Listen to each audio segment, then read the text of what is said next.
जय Shri Radhe. Welcome to tongue group connecting astro and Rang astro.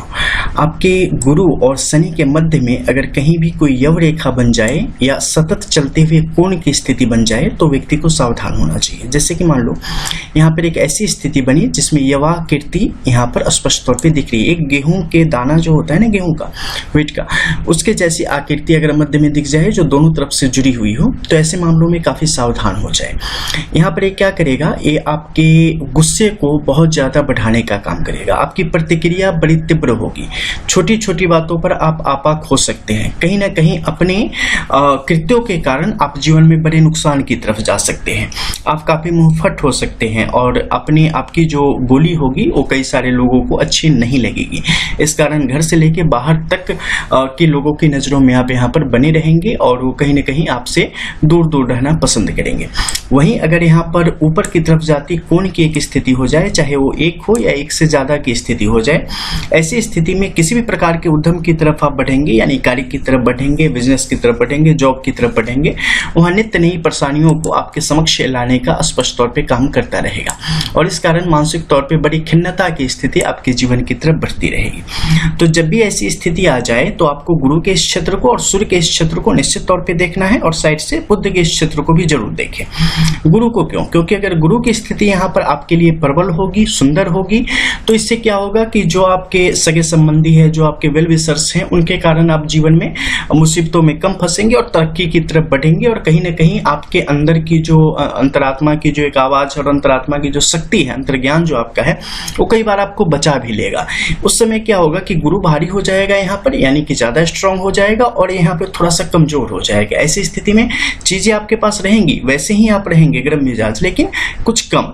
तो ऐसी स्थिति में ये आपको लाभ की तरफ ले जाने का काम करेगा। लेकिन अगर इसकी स्थिति भी यहाँ पर खराब होगी तो ये आपके जीवन को हर तरफ से चुनौती देने का यहाँ पर काम करेगी। ऐसी स्थिति में व्यक्ति के चरित्र पर भी दाग लगने की स्थिति आ जाती है। अगर सूर्य की स्थिति अच्छी न हो तो जीवन में बड़े अपमान के योग भी सहने पड़ते हैं। आपकी गलती न होगी फिर भी वहां पर आप ही को सुनने के योग आपके बनते चले जाते हैं। आपकी संपत्ति आपके हाथों से निकलती चली जाती है। तो ऐसे योगों को ये बहुत ज्यादा बढ़ा देने का काम करेगा।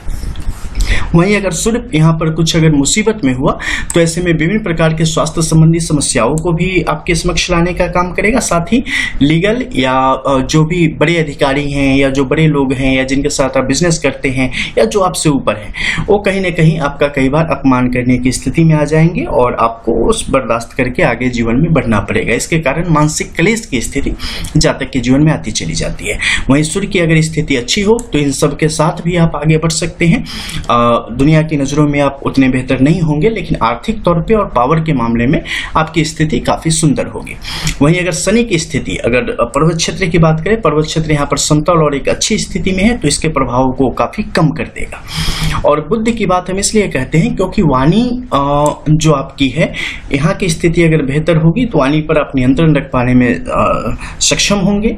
बुद्धि विवेक से आप काम ले पाने में सक्षम होंगे। अपनी व्यापारिक जो आपकी गतिविधियां हैं उसे आप सही तरीके से ऑपरेट कर पाएंगे। लेकिन अगर यहाँ की स्थिति गलत हुई तो ऐसी स्थिति में क्या होगा कि अपने कार्य क्षेत्र में भी आप अपना 100% नहीं दे पाएंगे।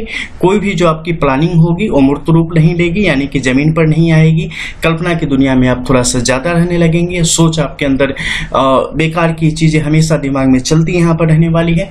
तो ऐसी स्थिति में आपको काफी ज्यादा नुकसान होगा और पारिवारिक और जो वैवाहिक संबंध है उसमें भी विभिन्न प्रकार की अड़चने आपको देखने को मिल सकती है। यहाँ पर जब भी देखेंगे अगर ऐसी स्थिति यहाँ पर होगी ना, यवलाकृति होगी या ऊपर की तरफ होगी, तो उसमें दो चीजें होंगी कि चंद्र की स्थिति भी निश्चित तौर पे आपके लिए काफी मुश्किल होगी। अनिद्रा की समस्या होगी, मानसिक खिन्नता की समस्या आपकी तरफ बढ़ती दिख सकती है। साथ ही अगर बार बार आक्रामकता आपके अंदर पैदा हो रही है या बार बार झगड़ा करने का या बहुत ज्यादा जोश में आके गुस्से से लाल हो जा रहे हैं, तो ऐसी स्थिति में मंगल को भी देखना न भूलें, क्योंकि मंगल की स्थिति बताएगी कि ये आक्रामकता आपको कहाँ लेके जाने वाली है और किस तरीके से आपके जीवन को प्रभावित करने का काम करेगी। इन सबके दरमियान कई बार आप देखेंगे कि छोटी बड़ी रेखाओं की स्थिति अस्थायी रेखाएं आपकी हथेली में दिख सकती है अलग अलग क्षेत्रों में। लेकिन जब भी ऐसी स्थिति आपकी हथेली में बने तो आपको अपने चंद्र के क्षेत्र में निश्चित तौर पे देखने की कोशिश करनी चाहिए, क्योंकि यहाँ पर अगर नई रेखाएं कुछ आके बन पड़ी है, बाहर की तरफ जा रही है, ऊपर आपके शनि की तरफ दृष्टि जमाए हुए हैं, तो ऐसी स्थिति में आपको अपनी चंचलता पर बहुत विराम पाना है। कहीं ना कहीं कम बोलना शुरू कर दे, कहीं ना कहीं साधना में बैठना शुरू कर दे, कहीं ना कहीं आपने क्या करना है कि आपकी जो मतलब कुछ बुरी आदतें हैं, जैसे कुछ मद्यपान, नशापान या झूठ बोलना, या स्त्रियां पुरुषों को और पुरुषों स्त्रियां को उनके प्रति जो एक गलत नजर होती है, इन सब चीजों से व्यक्ति को बचना शुरू कर देना चाहिए। नित्य प्रति जो आपके नित्य क्रिया से निवृत्त होने के पश्चात, स्नान आदि पश्चात ही जल भी ग्रहण करे, भोजन भी उसके बाद ही ग्रहण करे, उससे पहले बिल्कुल भी ना करे। स्वच्छता का पूरा ध्यान रखे, अपने शरीर का भी, अपने आसपास का भी। और दिन के समय जो स्त्री पुरुष के संबंध होते हैं उन संबंधों में न जाएं, हमेशा संबंध रात्रि के लिए ही रहने दें, तो ये आपके लिए अत्यंत उचित रहेगा।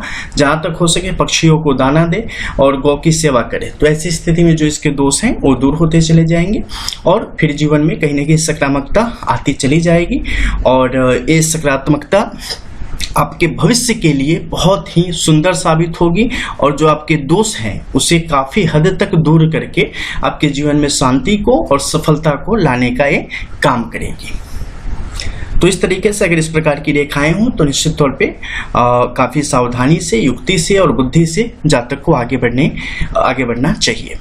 अब मान लेंगे कि इस मध्य में बहुत सारी ऐसी रेखाएं हैं जो कि अलग अलग प्रकार की योगों को दर्शाती है। जैसे इस हथेली में यहाँ पर देखेंगे तो एग्जाम्पल के थ्रू आपको हम बताएंगे, जैसे कि कुछ ऐसी आकृति आ जाती है नीचे के कोण की तरफ। जब भी ऐसी कोणाकृति आपकी इस हथेली में यहाँ पर आ जाए, व्यक्ति को जलाशय से दूर रहना चाहिए, जल से दूर रहने की कोशिश करनी चाहिए, जैसे समंदर, नदी वगैरह।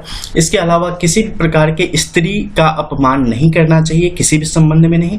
जहां तक हो सके उन्हें पूज्य मानना चाहिए, उनके प्रति निष्ठा रखनी चाहिए, श्रद्धा रखनी चाहिए। साथ ही देवी की पूजा ऐसे में जातकों के लिए बहुत फायदेमंद होती है, क्योंकि ये कोण जब भी आएगा ये आपको आर्थिक तौर पर और मानसिक तौर पर जीवन को काफी नुकसान की तरफ ले जाने का काम करता है। मिलते हैं फिर कुछ और नई गुड चीजों के साथ, तब तक के लिए जय श्री राधे। रियल एस्ट्रो, रंग एस्ट्रो।